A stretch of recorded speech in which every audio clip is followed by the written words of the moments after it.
It gives me a great deal of pleasure to introduce our keynote today. Shannon Vallor is basically one of the leading voices on technology ethics in the world. She serves as the Baillie Gifford Chair in Ethics of Data and AI at the University of Edinburgh.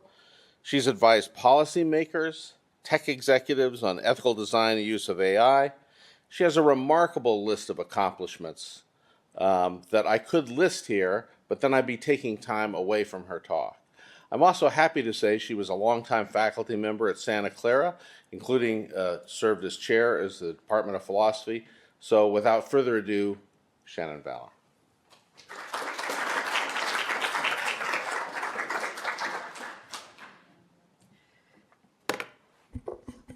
Thank you, Don. And it's lovely to be back here.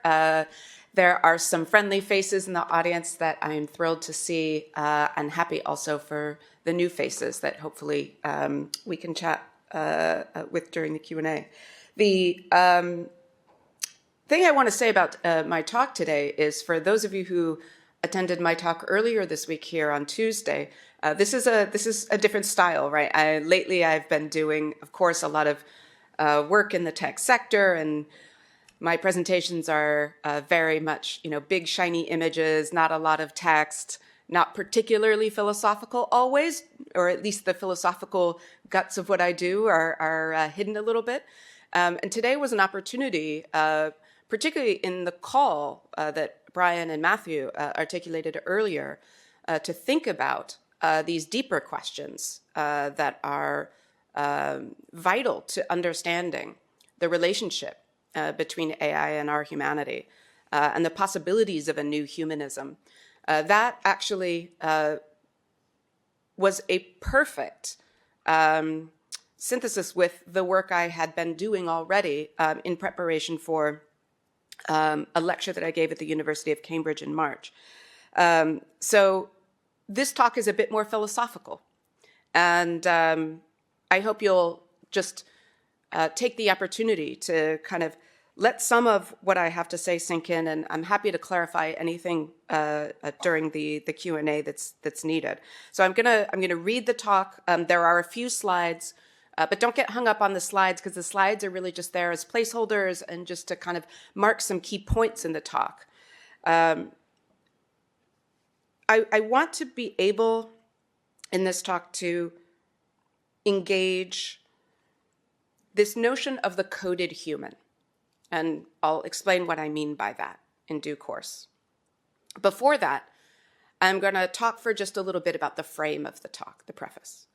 Then I'm going to talk about 3 different meanings of the term code and how those have come to shape this concept that I am calling the coded human. And then I'll be talking about what that conceals, perhaps, and the prospects for decoding our humanity. All right, let's begin. It's by now a fairly commonplace understanding that the future of humanity, wrong ones. The hotel printed out my talk way too small, so we're doing what we can here. It's by now a fairly commonplace understanding that the future of humanity is essentially and necessarily intertwined with the future of computing, and with AI in particular. Beyond this, it's increasingly seen as self-evident that AI will soon come to be the standard by which human performance is judged, as our inevitable successors in the evolution of intelligence on this planet. My most recent book, The AI Mirror, explores many problems with that understanding. The unscientific claim that what large machine learning models do is intelligence, the belief that they are, in a strong sense, comparable to human minds, or that it is inevitable that they will be, and the ideological, quasi-religious faith that they represent not just a technological advance, but a new form of agency that will soon come to surpass our own. In particular, my book explores how our human agency, intimate relationships, self-understanding, and humane possibilities for the future can be reclaimed from this ideology, while reconceiving machine learning and AI as extensions of human power and responsibility. In my book, I talk about the seductive Silicon Valley ideology being used to reinforce the trend in which human agency is suppressed, one in which we are encouraged to see ourselves and one another as already outmoded, inevitably being surpassed by machines before which we have no choice but to surrender, as Matthew said, to adapt to whatever form the machine imposes upon us. And no choice but to invest these machines with all our hopes for a better future. This narrative is not new. It belongs to an anti-humanist, anti-democratic, and quasi-religious mythology about AI that tech luminary Jaron Lanier notably lamented over a decade ago in his famous blog, The Myth of AI. The myth today has merely been reinvigorated by the commercial and political incentives that drive today's AI hype cycle. We're told that humans had their chance, but are simply too inefficient, too irrational, too weak-minded to govern ourselves, devise our own policies, and solve our own problems. We're encouraged to view the best case for the future as one where humans merge into, these are Sam Altman's words from OpenAI, merge into rather than be eradicated by our superior AI descendants. For Altman, those are the only choices, merge or be destroyed by AI. From the personal to the political, the rhetoric is that AI technologies are, or soon will be, able to do for us what we cannot do for ourselves. In my book, I use the metaphor of a mirror to refute this narrative, to show how and why AI-generated outputs are increasingly being confused with and exchanged for the richer underlying human realities and experiences whose patterns they merely reflect. Like Narcissus held so captive to the illusion cast by his own reflection that he loses the ability to care for his own life, today we risk becoming unable to separate ourselves from AI's mirror images of our own past thoughts and decision patterns, continually reflected back to us through the immense power of data and code. AI is not an alien intelligence arriving, as ex-Google CEO Eric Schmidt, AI pioneer Geoffrey Hinton, and others have claimed. As a mirror of patterns of human intelligence that are built and deployed by humans, there's nothing alien about AI. It's human all the way down. Nor is it in self-intelligent, any more than the reflected face in your bathroom mirror in the morning is sleepy or hungover. But why do we believe the AI mirror to be a mind? Why do we believe in this illusion of intelligence? One factor is the deliberate provision by tech companies of conversational interfaces designed to closely mimic the feel of intimate human connection, exploiting the same anthropomorphizing, mind-projecting tendencies that shocked the computer scientist Joseph Weizenbaum in the 1960s when people mistook his simplistic ELIZA bot for an entity showing genuine therapeutic concern and interest in their problems. But AI tools still show us their lack of genuine intelligence so often and so readily that the Narcissus illusion really should have been punctured by now. Most of us have seen examples of supposedly human-beating AI tools failing at simple tasks of common sense understanding that would not challenge an 8-year-old child, regurgitating silly, nonsensical internet jokes as factual news reports, or just fabricating falsehoods out of whole cloth. This is because AI mirrors don't seek the truth or know it. They generate truth-shaped word collages. That's how they work, even when they get the answers right. It's not because they know what in the world they're talking about. It's because they're very good at guessing plausible, truth-like word arrangements. But that's simply not what humans do when we think. But some of you in the audience maybe thought to yourself just now, yeah, it is. You might be thinking, don't humans do the same thing that the type of AI now known as large language models do? Don't we just regurgitate patterns of words that we've heard before and arrange them in the shapes that other people expect? Isn't that all that thinking is? Similar claims appear on AI forums and social media, where this deflationary view that I am putting forward of large language models is routinely challenged not by assertions that large language models do more than fancy autocomplete, but by people insisting that we, humans, and they themselves don't do more than that. Here, humans become the deflationary target. we are seen as nothing more than mechanically driven statistical word pattern matchers and sentence generators. This intuition is deeply mistaken, but it's increasingly widespread. Why? Why is this deflationary view of the human person, stripped of all our dignity, now so persuasive, even attractive to many? So this talk seeks an answer in the philosophy of the coded human, the culmination of a radically deflationary and reductive approach to human self-understanding that has developed throughout the modern era, but is today being accelerated by the self-interested commercial and political ideology that permeates the AI ecosystem and is approaching the terminal stage. I mean terminal in two senses. First, that this ideology can logically progress no further, and second, that it's an ideology fatal to the human project if it is not resisted with the strongest medicine. So, following the historical arc of this ideology in a manner heavily inspired by Charles Taylor's 2007 magnum opus on modernity, A Secular Age, I want to expose the dominant role that code, in all of its meanings, now plays in our shared understanding of ourselves and our humanity, and the humanity of others. I'll argue that code, and the ideals and assumptions it embeds, has for many of us become so encompassing and formative of our daily experiences and expectations that we can no longer easily challenge or even perceive its force. My talk therefore poses the question of what it might mean to decode our humanity in multiple interconnected senses. The first is to reclaim an understanding of the human person as more than a resource to be efficiently stored, secured, used, and regulated by systems. The second is to regain access to the experience of our humanity in its fullest form, one not yet reduced to a sum of machine-readable and executable scripts. And the third and most provocative is to ask what it might mean to not merely decode ourselves, but move beyond the frame of code altogether in seeking to understand ourselves, our kind, and our possibilities for the future. Okay. So let's start by talking about code. In English, there's at least three things we might mean by the word code and all of its derivative concepts: coding, encoding, decoding, code breaking. The earliest meaning derives from the Latin codex, referring most commonly to a book or manuscript. By the 14th century, the term had become associated with a book or other written volume containing the systematic enumeration of laws or statutes. We still use this meaning of code today when we speak of a system of laws, rules or standards of conduct, the criminal code or civil code or a professional code of ethics.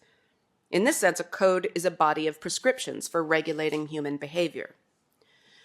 A different meaning of code arises in the 19th century when the study of telegraphy finds it expedient to refer to a system of rules for the use of communication signals, and particularly the ability for such a code to function as a cipher, a system of rules used to store and transmit information in a more secure form. While the practice dates back to antiquity, by the 19th century we see a growing interest in cryptography as a science. By the 20th century, the popular meaning of code had expanded well beyond the systematic enumeration of rules to anchor on the securitization of information and goods. Codes were now tools for locking away and unlocking things, information and objects of value. The celebrated role of real-world code breakers like Alan Turing in World War II merged with the secret spy codes of Pulp Fiction, the plastic decoder rings that appeared in American children's cereal boxes, and the passcodes that replaced our keys to safes and doors. 20th century advances in two initially unrelated scientific fields came to eventually shape a third meaning of code. Not just a tool for enumerating rules or securing goods, but a tool for executing actions. In the 1940s, the concept of programmable machine code became foundational to computer science, and from there the meaning of code becomes inseparable from the modern project of algorithmic automation, the ability of a machine to use software code to autonomously read and carry out a meaningful script, a sequence of human instructions for action. Code now no longer simply regulates or secures. It also executes. It's not only computer code that executes action, however. In the 1950s, the scientific discovery was made of what came to be called the code of life, DNA. It was the physicist Erwin Schrödinger who first framed the idea of biological structures as a kind of code, a system of rules or instructions for building and maintaining living bodies. DNA and RNA molecules depend for their function on what we call codons, combinations of 3 of the 4 possible nucleotide bases that regulate and dictate the construction of protein chains in our living tissues. It becomes possible then to understand living bodies, including ours, as nothing more than organic machines built by molecular readers and executors of genetic code. Today, this mechanical understanding of what life essentially is dominates the view of many, perhaps most well-educated people in the West, despite the fact that it's only a very partial view of biological reality, one that, when taken as the whole, elides the complex conditioning of all life and all bodies by our physical and social environment, while equally eliding any meaningful concept of human dignity. Okay, so this is just recapping where we've been. These are the 3 senses of code that are now deeply embedded in human self-understanding. Codes are the rules by which humans regulate our own behaviors and those of other humans and govern our societies. They're the tools we use to secure and access knowledge and other things of value. And they're the mechanical routines of self-replication and execution that enable us to exist and endure. Like all useful frames of understanding, the self-understanding that results from these meanings of code is deeply true. It's also incomplete, partial, and misleading when it becomes our only frame. It's worth exploring the limits of this frame and what we might have to gain by decoding our humanity. And I mean that in a dual sense, unlocking or accessing information of value that's been hidden from us, but also literally decoding, coding, stripping back, if only for the benefit of new insight, what the frame of code has imposed upon our self-understanding and seeing what sense we can make of what remains. So let's get deeper into this notion of the coded human. There's at least 3 ways in which the idea of code has come to encrust our self-understanding, which I've sort of suggested already, and they correspond to those 3 meanings of code. So the first is the idea of the human person as a rule-driven individual situated within a rule-driven society. A being whose ideal behavior and fullest modes of existence are exhausted by a complete and accurate enumeration of the code, a body of rules, scripts, and laws that determines their proper actions. The second is the concept of an entity or a species of entity that can be fully known and understood only by advanced cryptographic techniques, finding hidden codes that will unlock the underlying patterns and causes of all human phenomena, mental and physical, which are themselves not the person, but mere superficial effects and appearances. And the third is the idea of the human as an organic, self-replicating machine that runs and executes a program, a nested and networked series of coded scripts that jointly compose the essence of the human person, with a worth to be measured in terms of the productive capabilities of that script and its resulting efficiencies and utilities. And of course, this is the account of the human that is most dominant today through the narrative of organizations like OpenAI and others. Now we might mark, let's go back to that first idea as rooted in the 18th century Enlightenment or the preceding movements of mechanistic philosophy and Newton and Descartes, but its roots are as old as law itself, and its tendrils stretch well into today's schools of contemporary political, moral, and legal philosophy. They embody what Charles Taylor in A Secular Age called modernity's rage for order. As he tells it, modern ethics illustrates this fetishism of rules and norms. Not just law, but ethics is seen in terms of rules. It's not that we could just abolish them, but modern liberal civilization fetishizes them. We think we have to find the right system of rules, norms, and then follow them unfailingly. We can't see anymore the way these rules fit badly our world of enfleshed human beings. We fail to notice the dilemmas that they have to sweep under the carpet. For instance, justice versus mercy. I'd like to pause here to recount an anecdote that will reveal what I mean about this view reaching a terminal stage. 5 years ago, I sat with a highly esteemed professor of AI and his postdoc chatting about AI safety risks, ethics, and governance. The day was productive until it came to a deeper technical discussion about the prospects of achieving what they call value alignment, making AI's values reliably aligned with ours. And the plan for this is to build ethical competence into AI machines themselves. This is the project long known as machine ethics. I'm a well-known skeptic about machine ethics, not because I think it's metaphysically impossible, but just because I think the systems we're building today are fundamentally the wrong kind of AI for that project. But my computer science colleagues were perplexed. On their view, all you have to do is build the correct ethical rules into the system. And to address the inevitable moral conflicts, you just weight the satisfaction of each rule appropriately in what's called the objective function of the system. That is, the algorithm that optimizes the performance of the model. I pointed out that a concept like justice cannot be reduced to a rule or even a set of fixed rules and weights. Justice, like dignity, is inherently contested, ambiguous, and a socially negotiated concept that has no fixed and final definition. Indeed, it's essential to the idea of justice that new and unexpected claims of justice are able to be heard, and that the concept and application of justice remain open to these future unknowns, which cannot be predicted or adjudicated in advance by a rule. That's what Taylor was thinking about when he speaks of this contested nature of justice, his point that there is no rule to determine what justice looks like in a given case. We have a pile of useful, rule-shaped heuristics for the administration of justice, and we rely on them heavily. But were the meaning of justice to be reduced to whatever rules we already have, we would never have abolished slavery or granted full legal personhood to women, or even dispensed with kings.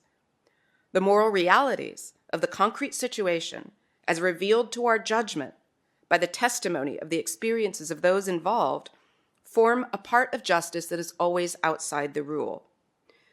When, however, I tried to convey this philosophical nuance to my AI colleagues, one stared at me blankly and replied, "I think you're just bad at math." This man held as an ideological commitment the belief that Taylor described as increasingly fetishized, that justice is not at its base an act of human moral discernment, but the unfailing application of a pre-specified rule, which can be converted without remainder to mathematical terms. Here we're already within the scope of the coded human, in which the human act of judgment is rendered superfluous. But this fetish has now so fully spread throughout the modern world that we hardly blink at the countless technocratic efforts by governments to algorithmically automate the adjudication and delivery of justice.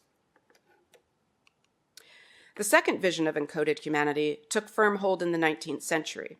It became the dominant 20th century view of the human person and species as an object of scientific inquiry, one that could only be properly understood and, more importantly, predicted and managed through the discovery of hidden genetic, psychological, or sociological codes.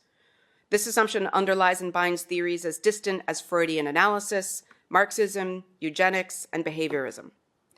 For example, consider 20th century behaviorist psychology. Behaviorists conceived the human person as an entity that could be properly understood only by reducing rich psychological concepts like beliefs, values, desires, purposes, and fears to a set of rule-governed or law-like relationships between externally observable events. The result was the conversion, or attempted conversion, of all animal and human psychology into what Charles Taylor, in the explanation of behavior, called an impoverished data language, a language that described only observed relationships between the animal's environment and its movements. So fear or pain, whether in a rat or a human, becomes simply a mechanical rule of stimulus avoidance. Taylor observes that this has the perverse result of giving us a psychology that's entirely devoid of actual psychological states. The behaviorists emptied out the human mind like an old pocketbook, disposing of all our directly experienced, intimately, and socially observed states of mind and body as if they were unwanted pennies, and then labeled the act of disposal a complete explanation of the human mind. As Taylor notes, as did many other critics, an explanation of human behavior that can't refer to thoughts and experiences is no explanation at all. You might be able to predict the behavioral patterns of an animal, but you won't be able to say in any meaningful way why the animal acts as it does. For example, behaviorists can define your fear of flying as a set of observations of you, the animal in question, displaying visible adherence to a rule of avoidance of getting on airplanes. But when asked to explain why you're compelled to follow that rule, the behaviorist has no story to tell. It's just what we observe. We might seek a statistical correlation with some prior observed stimulus in your life, such as being shown TV footage of a plane crash, but that only reintroduces the explanatory gap at an earlier stage. Why did that footage have this effect on you and not others? Behaviorism's lack of explanatory power resulted in it being largely discarded.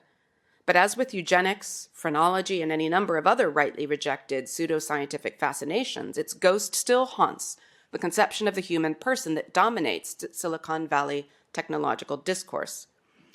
Indeed, behaviorist psychology was behind many of the early tech design innovations that sought to make smartphones and apps maximally sticky, i.e. addictive, by introducing stimuli like red badges and scrolling to produce intermittent reinforcement schedules. So in Silicon Valley, and those influenced by it, there's a widely shared conviction that at the end of the day, the behaviorists must have been right, because there remains this ideological commitment to the view that human minds can be reduced to statistical relationships between discrete items encoded in a data language. That presupposition stands behind every article of faith that large language models can be considered minds, that they can be treated as intelligences in their own right, that the model is the map of the human mind, and even more, the map is the territory. Taylor explored and anticipated this ideology in a secular age, which predated the AI revolution, but stood already at the threshold of the terminal stage of the ideology of the coded human. The elements of this ideology include aspects of modernity that we rightly welcome, but are progressively taken to an extreme and find their apotheosis in our most potent AI fantasies. The first of these is the move from our enchanted world, as Taylor calls it, of spirits and divine forces, to the disenchanted world of mechanical laws of nature and universal rationality. The human then comes to be seen as simply a natural machine exercising these laws. Dovetailing with disenchantment, though sometimes in tension with it, is the trend towards the individualization of the human self-concept, embracing personal authenticity and self-actualization over conformity to social standards, as well as the great benefits of individual difference and self-responsibility. Too easily, however, this can foster a distorted sense of the self as enclosed in one's own rules, answerable to no one but one's own sense of rightness and goodness. This is what Taylor calls a process in modernity of increasing buffering and enclosure of the self, in which the demands of solidarity, community, and nature are tuned out. Matthew spoke of Ubuntu and the sense in which we have distanced ourselves from that conception of the self, right? But others have retained it. But these demands of solidarity, community, and nature, we have largely tuned out, pushed outside the self's perceived boundaries, and are often seen as even hostile to our proper agency. Perhaps the terminal stage of the modern human self-concept is what Taylor calls excarnation, moving all that pertains to our embodied selves outside of the core self-image. In the digital age, excarnation revitalizes a kind of Cartesian Platonist illusion in which I am not my whole being, but simply a rational, calculating mind being carried about in a disposable meat container. This is, in fact, literally the view held as an article of religious faith by those technologists in Silicon Valley who cling to the idea of immortality by uploading their conscious selves to the cloud and then moving among virtual or robot bodies for eternity. This article of faith is so strong as to have motivated more than a few of these wealthy souls to put their dead brains into cryogenic storage in the hopes that their program can later be extracted for uploading. Taylor observes that the roots of excarnation were well traced by Ivan Illich, who described how modern technology leads to understanding ourselves through its media. So Taylor says, we now relate to ourselves not as what we experience, but as what we see in X-ray imaging, or in various ways of representing underlying processes visually in graphs, or so forth. Today, we might see ourselves in the neural network diagram. For Taylor, the result of excarnation is a movement of our self-conception as users of tools, as separable instruments, and then into our sense of ourselves as parts of systems. These shifts in our self-understanding are so widespread today as to be virtually indiscernible, and to oppose them is often to be seen as hostile to the modern worldview, even to science itself. The emergent ideologies and incentives of Silicon Valley technocracy lead to the terminal stage of the coded human, the view of the human being as a glitchy, slow, and clumsily programmed meat computer, one to be shelved as soon as it can be replaced by the shining efficiencies of artificial intelligence. Indeed, one of the most familiar ideologies of Silicon Valley and high-tech culture more broadly is the belief that AI represents a natural successor to humanity.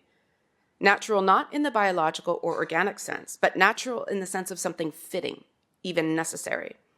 For years, we have heard tech CEOs and AI luminaries like Elon Musk, Sam Altman, and Geoffrey Hinton proclaim that AI will soon surpass our capabilities, and at that moment, our worth. It should be pointed out that the ideology of AI is the natural successor to humanity, a machine that finally achieves the excarnation of intelligence that we meaty beasts repeatedly fail to attain, also depends for its wider appeal on a mountain of media hype. That's because there's vanishingly little evidence that today's commercial AI systems are developing human-like intelligence. It's true even of the most advanced AI reasoning models, which, as I discussed in my talk on Tuesday, are mainly useful for automating the decomposition and solution of certain kinds of complex problems, but do not genuinely reason. Instead, they thoughtlessly recycle common reasoning patterns seen in their training data, whether or not those fit the logic of the problem given. But it's not just reliability that AI systems lack. After all, we also are unreliable problem solvers, just for different reasons. Unlike intelligent creatures, however, AI models also show no intellectual spontaneity, no outer awareness or intuition, no discernment, no epistemic consistency or world model that develops over time, and no ability or impulse to contemplate, explore, question, and probe reality for the truth. Yet they are increasingly positioned by commercial hype, and more importantly, by the Silicon Valley ideology that shapes and sustains it, as our natural successors. This should strike us as bizarre and disturbing. Why would our natural successors be so impoverished in their capabilities, so lacking in the very things in which our highest dignity has been thought to rest? This is a sign that something has gone deeply wrong in the way we understand ourselves and one another, and the way we conceive of human purpose. So I propose that decoding that understanding might be a way forward, and an existentially necessary one. The prospect raises several important questions. How? In what way does one strip back these encrusted layers of self-conception? A second question is who? Is the exercise of decoding humanity, even if we assume that it's a worthy and constructive end, a collective one? Is it a task for academics or artists? Is it a task that's only needed in the Silicon Valley-influenced West, home of what has been called the Californian ideology I've critiqued here? Or has this impoverished state of our self-understanding spread far further? Who has standing to challenge it? A third question is why? What can anyone hope to achieve by it? Why should any of us be so concerned about the contemporary state of human self-understanding? Is the impulse to decode it somehow just misguided romanticism, a nostalgic longing for older, more humane and comforting representations of ourselves? Or is there a more compelling reason that justifies this impulse? A final question is what? What kind of human self-concept survives this decoding or is reconstructed from the rubble?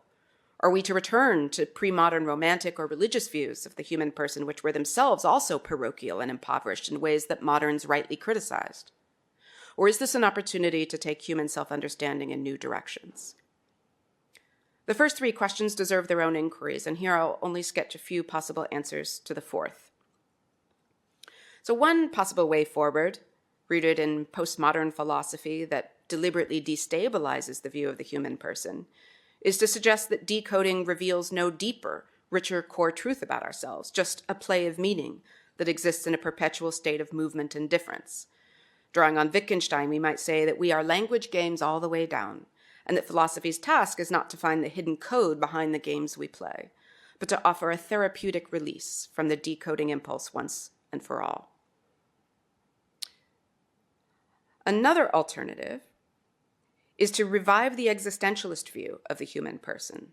That view gained favor in the mid-20th century and post-war period with philosophers like Albert Camus and Jean-Paul Sartre and Simone de Beauvoir, alongside and in direct opposition to the philosophy of the coded human. But by the turn of the century, existentialism had been well overtaken by the increasingly hegemonic power of the latter view.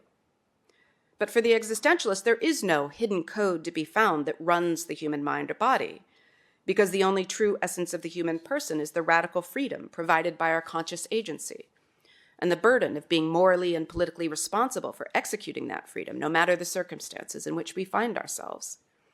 To be human in this view is simply to be unmoored and unguided, surrounded by endlessly conflicting desires, impulses, expectations, and instructions, with no code for correctly solving these ambiguities. There is only radical choice. And not choosing is still choosing. There is no code that will tell me which is the rational or better way for me to live my life or choose my values. Or rather, in using such a code, such as do whatever gives me the most mental quiet, I'd just be dishonestly covering for the fact of making my own choice. But there is, on this existentialist view, unlike the postmodern one, a grounding reality. Not a fixed, encoded human nature, but a shared and universal human condition, which grounds each person's freedom and creates a kind of moral and political urgency to our lives, and a duty to act in solidarity, to protect the exercise of human freedom wherever and whenever it is threatened. On this view, to decode our humanity is to reclaim and reassert human responsibility and dignity as freedom from code, and to defend that freedom, not just philosophically or aesthetically, but materially and politically. A third view is that put forward by Charles Taylor and others who maintain a commitment to decoding the human and breaking the suffocating modern crust of naturalized rationalism, what Taylor calls the immanent frame, in order to establish human openness to the world and to one another. Taylor, like the existentialists, repudiates the idea that there is some natural or rational code that governs us without remainder.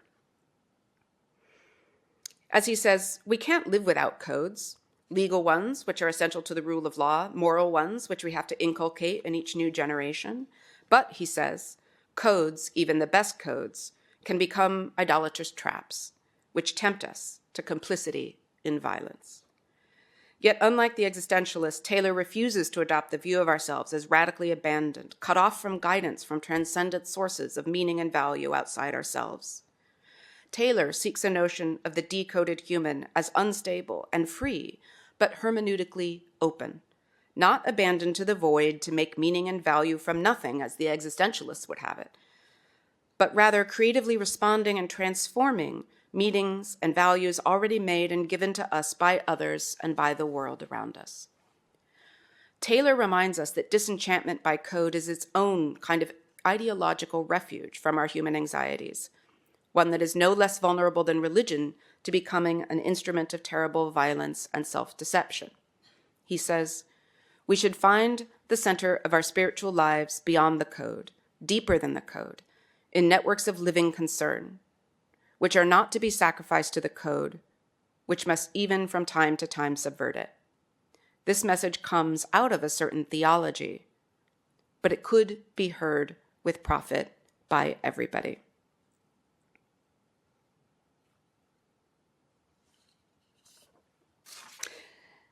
I'm going to skip forward just a couple of slides, just so we have time for my closing thoughts. Each of these possible frames, whether they make claims to a universal human condition or deny it, whether they leave us closed in our freedom or open to radical transcendence and truth, is a resolutely Western and European frame. They remain so even as they seek to break open the coded frame that's inherited from that very tradition, a frame that I have argued threatens to suffocate us in it. So perhaps there's a more radical, less traditionally liberal version of Taylor's openness to consider here. Perhaps we must simply leave the task of decoding the human to others. That is, could we restrain our philosophical impulse to make sense of what is left when we strip back the coded frame? Could we resist the tendency to impose some new order upon it? Could we take a break from this kind of humanist philosophy without surrendering to its current distorted frame? Could we inhabit the rubble comfortably for a while, or uncomfortably but resolutely, and put the task of reconstruction off until we've figured out how to save ourselves from planetary ruin? Could we turn the Western philosophical tradition into a temporary praxis of listening to and observing the world and one another, rather than solving or understanding or decoding the human problem? So my provocation, the thing that I'm left wondering is, can we live in our incoherence and ignorance of ourselves? And might that teach us more than we think? Taylor gestures to this himself in A Secular Age when he remarks upon the feat attained by William James, who said that we can stand in that open space where you can feel the winds pulling you toward dual poles of self-understanding, reductive materialism and the coded human on the one hand, and enchanted, embodied transcendence on the other, without moving to take shelter in either. In some sense, this might sound like the postmodern solution I started with, but I mean something different. The postmodernists always tied themselves into logical knots by asserting the truth of untruth, by claiming as a foundational reality that there is no foundational reality for the human.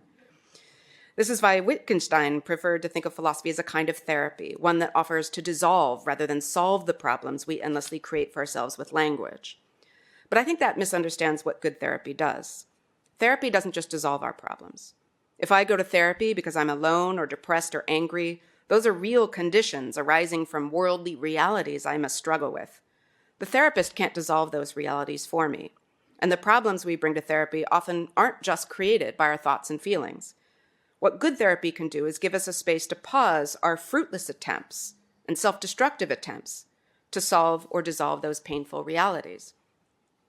Instead, therapy offers a place to dwell with them long enough to know them better, even get comfortable with them before we decide how to make sense of them and move along. Eventually, though, a good therapist will help me move along, will aid me in cultivating the skills and strength to reconstruct the pieces of my life into a meaningful shape again.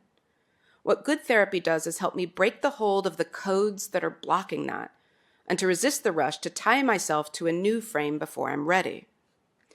This might then be a good moment for a return to Western philosophy's origin story, or one of them anyway, the original Socratic form of philosophical therapy as a confession of confusion and ignorance, and being led to a humble dwelling in it. That could be a place of recovery, an equipoise, a therapeutic pause to our compulsive modern swings of allegiance between the poles of a changeless Platonic totalitarian code of the human, which always proves to be inadequate and false, or the postmodern abyss of meaninglessness into which Nietzsche would have us stare in defiant courage. I'm a humanist who just wrote a whole book about AI, a call to defend human agency and self-understanding from corrosion by the hollow ideologies driving its commercial and political adoption. I still believe in the urgency of that task, but I fear that the natural philosophical error is to see that task as one of conceptual improvement. We have an impoverished, flawed, and self-abnegating understanding of the human on the rise, yes, and it must be resisted, lest we forget who we are and what we can do together. So, it might seem to follow, it falls to the philosophers to supply the superior account of the human person that brings the possibilities back into view. As a philosopher, this naturally appeals to me, even compels me. But I also think that there are tasks that call the philosopher more urgently today than even a correct philosophical anthropology. Instead, therefore, of trying to make perfect sense, yet again of the endless puzzle that is ourselves, perhaps we must take a therapeutic break from inward gazing, which is a vital human task, and reorient ourselves to looking outward, to the sky that is falling, a fact about which too many philosophers and academics of all stripes seem to be remarkably sanguine. Why, for example, is the task of challenging the political and economic forces that are steering us onto a path of planetary ruin taken up by so few in our most esteemed schools and departments of philosophy? Why are the current systematic destruction and pollution of the informational sphere that science depends upon, and the disemboweling of the institutions of rule of law and independent journalism that keep democracy alive, not the things that are getting most philosophers out of bed in the morning? I'm going to end then where philosophy always begins, in wonder and ignorance, and the knowledge that their union is the force that drives our minds and societies forward. We stand surrounded by a modern self-conception of the coded human that has reached its terminal stage, but the patient is not yet dead or doomed. Precisely because of our dignity, precisely because we are so much more than our codes, we are still able to perform the philosophical and political task of healing ourselves. Let us begin.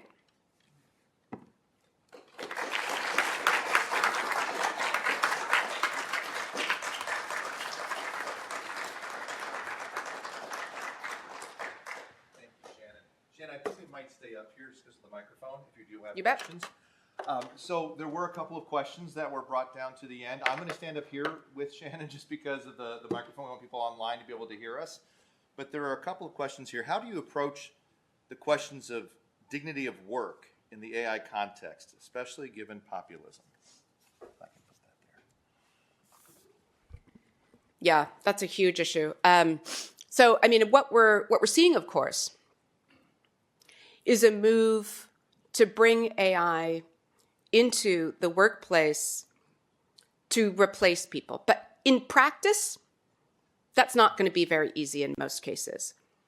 In fact, we've got evidence suggesting that the employment impact of AI is going to roll out much more slowly than many of the most sort of dire predictions would indicate.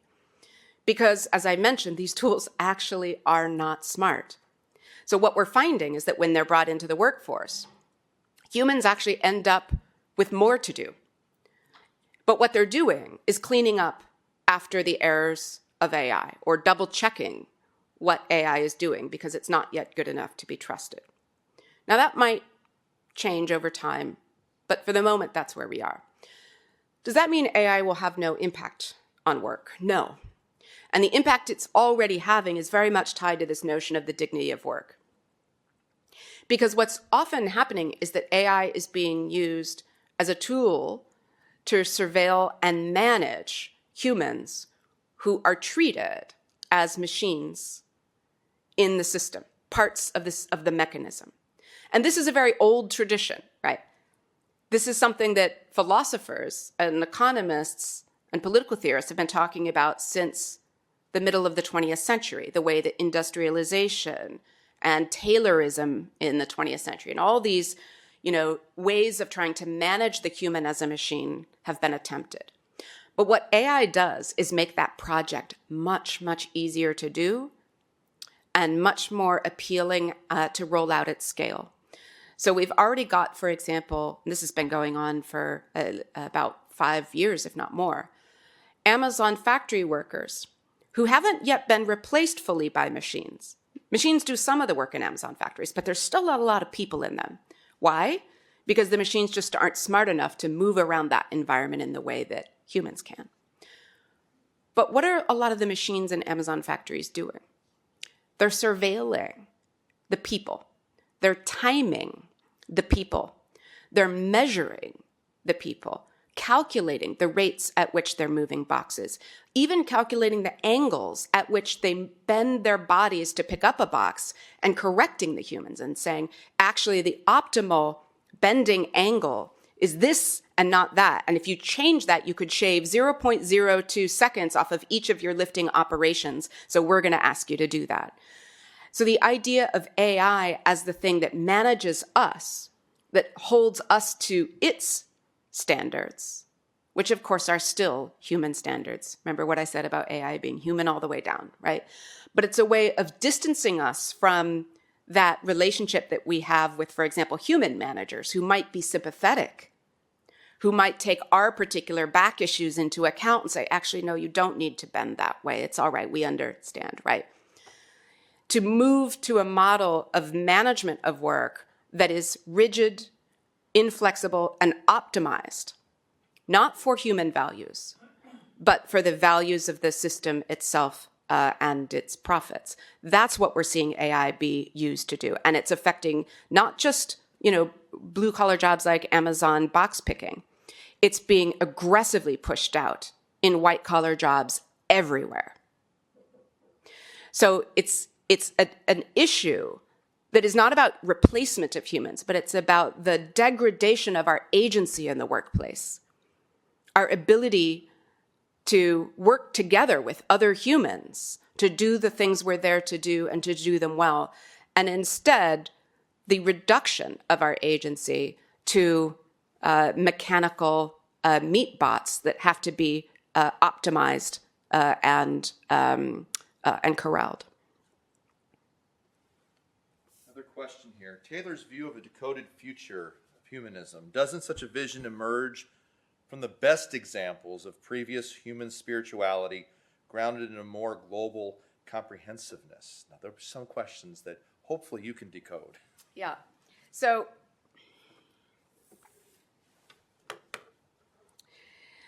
I think the question is asking for a reflection on the role of human spirituality in resisting this terminal stage of human self-understanding. And I think that's a really, really important question. I've been particularly moved this week, for example, by the reactions to the passing of Pope Francis, and the sense that in his loss, we really did lose one of the world's most powerful voices for humanism on every level. And I think that the outpouring of that sense of loss, I think indicates a sense of something being missing in the sense of spiritual guidance towards a humanist worldview. And yet there's also a recognition that religion here in the United States and elsewhere, as Taylor says, is often an instrument of violence and continues to be so.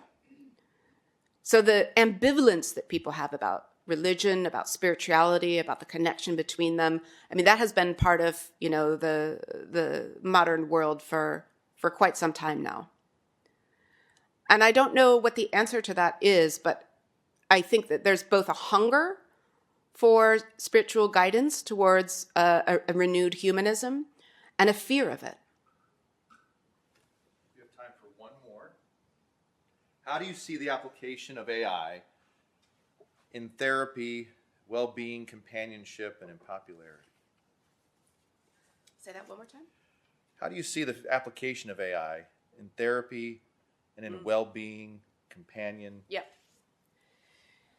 Yeah, I have a chapter of my new book. The 5th chapter talks about this at some length. This is, I think, one of the most currently disturbing applications of AI that we're seeing, and it's the one that's being pressed most heavily. AI companies will sell the kind of AI they have, not the kind of AI that you need. And what they have is AI that can pretend very well to be a person and can fake caring for you, can fake concern for you, and can fake understanding your problems. And so that's what they're selling right now. Instagram's AI bots were reported earlier this week to be lying to people and telling people that they were licensed therapists, even making up fake license numbers and university degrees or certifications. Mark Zuckerberg went viral yesterday for saying that the average American has less than 3 friends and therefore needs supplementation of those friends by AI friends, Meta's AI friends, right?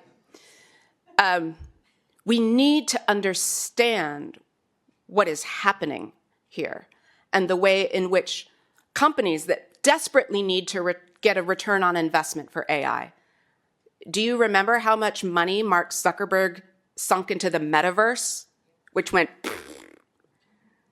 he needs a win.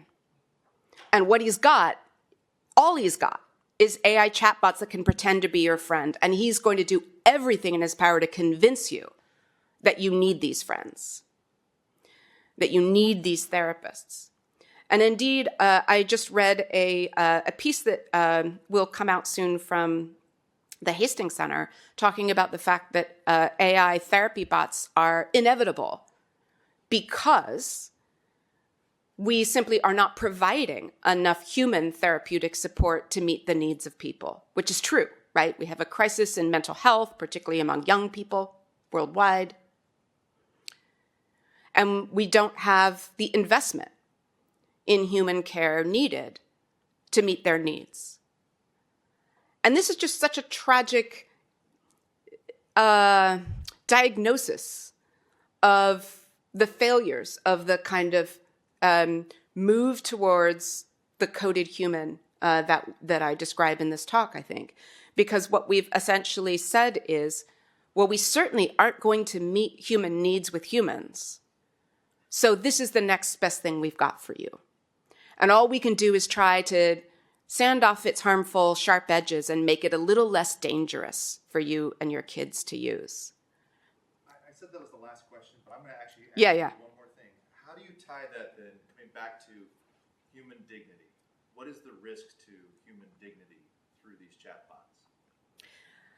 So one of the things I said in the talk is that, the concept of dignity is a contested one. And I think that's a good thing. Just like I think it's a good thing that justice is a contested notion. I think being human is a process of growth. And because of that, it's always possible to discover new dimensions of our dignity. But I do, and have always believed, that the existentialists were right, that our dignity is rooted to some degree in this shared human condition of being free and being responsible. Responsible to ourselves, but also responsible to one another. And what we're failing to do is to live up to that responsibility, our responsibility to care for one another, our responsibility to provide the kinds of societies in which we can flourish together. Something that was understood as a duty even by pre-modern societies, right? The duties of social care were fundamental to human society from the very beginning. It's the only way that any human community has ever survived for any period of time is by developing a notion of shared responsibility for one another. And yet here we are, supposedly at the pinnacle of human civilization thus far, and we're failing in this fundamental duty, and then shrugging our shoulders and saying, we can't imagine a world in which we're better at this than we are. So instead, we'll just have some machines to pick up the slack. I think we can do better. I think we have to do better. Thank you. Thank you, Dr.